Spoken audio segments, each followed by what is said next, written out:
يا لغتي عربية حسبي بأنك منطقي وبياني আসসালামু আলাইকুম রহমতুল্লাহি বারাকাতু। সবাইকে স্বাগত জানাচ্ছি এবিস্টো আইএলস ব্যাচ 3 লেসন 3তে।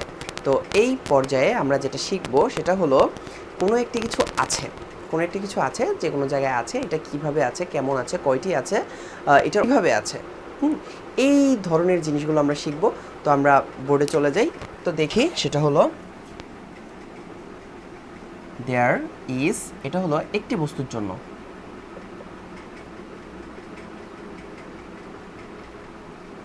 একটি বস্তুর জন্য দেয়ার ইজ, তাহলে আমরা কি বলবো যে ধরেন দেয়ার একটি ঘর আছে, সো দেয়ার ইজ আ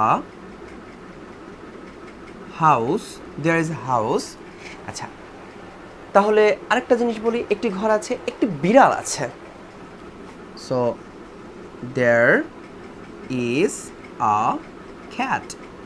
একটি পাহাড় আছে, দেয়ার ইজ আ হিল। আচ্ছা, এই যে আমরা বললাম, তো এগুলো কোথাও না কোথাও তো আছে।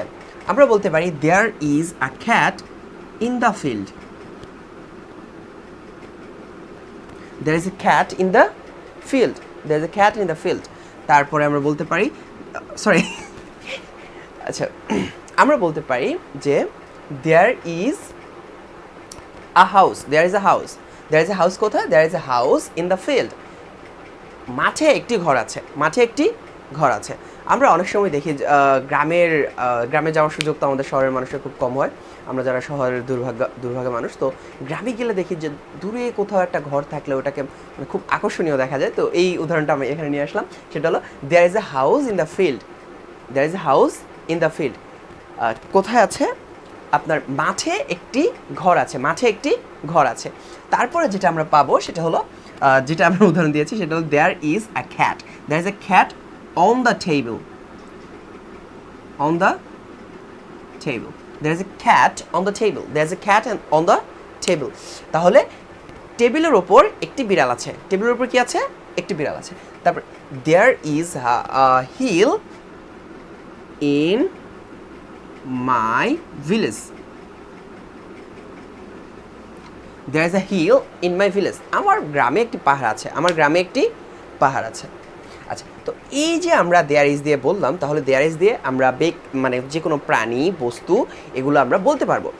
যেমন ধরেন আমার ক্লাসে, there is a man in my class, আমার ক্লাসে একটা মানুষ আছে, বা আমার বাড়িতে there is a man outside the room, আমার বাড়িতে রুমের বাইরে একটা মানুষ আছে, আর স্ট্যান্ডিং আউটসাইড দ্য রুম, রুমের বাইরে দাঁড়িয়ে আছে, there is a man standing outside the room, রুমের বাইরে একটি মানুষ দাঁড়িয়ে আছে। তো এই ধরনের কথাবার্তাগুলো যে আমরা বলবো, এইটা হলো আমাদের লেসন 3তে আমরা পেয়ে যাবো ইনশাআল্লাহ।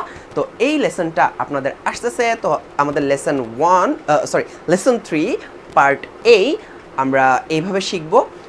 এরপর যেটা আসবে সেটা হলো দেয়ার আর, মানে এখানে হলো দেয়ার ইজ আছে, একটি আছে, আর তারপরে আসবে দেয়ার আর আছে কিন্তু অনেকগুলো আছে, একটি বস্তু না বা একটি ব্যক্তি না, অনেকগুলো মানুষ আছে বা অনেকগুলো বস্তু আছে, সেটা আমরা বুঝাবো।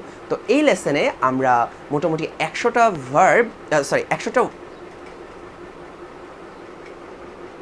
তো এই লেসনে আমরা যেটা করব সেটা হলো যে মোটামুটি 100টা নিয়মিত যে আমরা ব্যবহার করি যে সমস্ত শব্দ, সেই সমস্ত শব্দগুলো দিয়ে আমরা পড়ার চেষ্টা করব। তাহলে আশা করি আপনারা সবাই এই লেসনটা খুব সুন্দর মতো শিখবেন, আর যারা অফলাইনে আছেন তারাও খুব সুন্দর মতো শিখবেন।